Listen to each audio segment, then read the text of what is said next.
میرے پیارے YouTube viewers, Islamic calendar کا پہلا مہینہ یعنی محرم الحرام صرف ایک نئے سال کا آغاز نہیں ہے،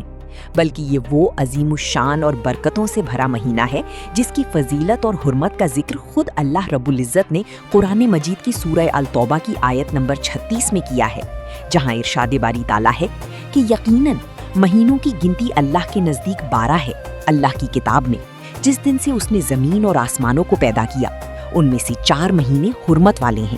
اور انہی 4 مقدس مہینوں میں سے ایک سب سے ممتاز مہینہ محرم الحرام ہے، جسے حضور اکرم صلی اللہ علیہ وآلہ وسلم نے شہر اللہ یعنی اللہ کا مہینہ قرار دیا ہے۔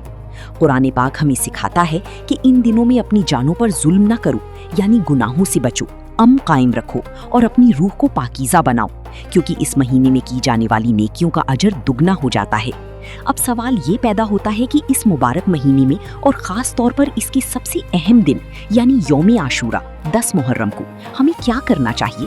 تو میرے بھائیوں اور بہنوں، احادیث مبارکہ کی روشنی میں رمضان المبارک کے فرض روزوں کے بعد سب سے افضل روزہ محرم کا ہے، اور نبی کریم صلی اللہ علیہ وآلہ وسلم نے فرمایا کہ مجھے اللہ کی ذات پر پورا یقین ہے کہ عاشورہ کے دن کا روزہ رکھنے سے پچھلی 1 سال کے گناہ معاف ہو جاتے ہیں۔ اس لیے سنت نبوی کے مطابق ہمیں 10 محرم کے ساتھ ایک دن پہلے یا ایک دن بعد یعنی 9 اور 10 یا 10 اور 11 محرم کا روزہ لازمی رکھنا چاہیے۔ یہ وہی تاریخی دن ہے جب اللہ تعالیٰ نے حضرت موسیٰ علیہ السلام اور بنی اسرائیل کو فرعون کی ظلم سے نجات دی تھی اور سمندر کو چیر کر راستہ بنایا تھا،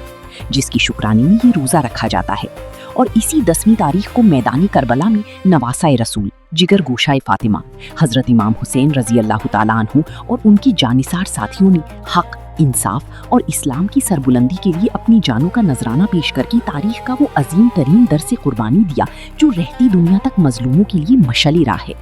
لہٰذا اس دن ہمیں کثرت سے قرآن پاک کی تلاوت کرنی چاہیے، استغفار کرنا چاہیے، سچی دل سے توبہ کرنی چاہیے، اپنے گھر والوں پر اچھے کھانے پینے کی فراخی کرنی چاہیے، کیونکہ روایت میں آتا ہے کہ جو عاشورہ کے دن اپنے اہل و عیال پر رزق کی کشادگی کرتا ہے، اللہ پورا سال اس کی رزق میں برکت عطا فرماتا ہے۔ اور سب سے بڑھ کر ہمیں شہدائے کربلا کی اسوہ حسنہ پر عمل کرتے ہوئے اپنی زندگیوں میں نماز کی پابندی، حق گوئی اور دین اسلام کی سچی محبت کو بیدار کرنا چاہیے، تاکہ ہماری دنیا اور آخرت دونوں سنور جائیں۔ تو آج ہی سے گناہوں کو چھوڑنے اور نیکیوں کا نیا سفر شروع کرنے کا پکا عزم کیجیے۔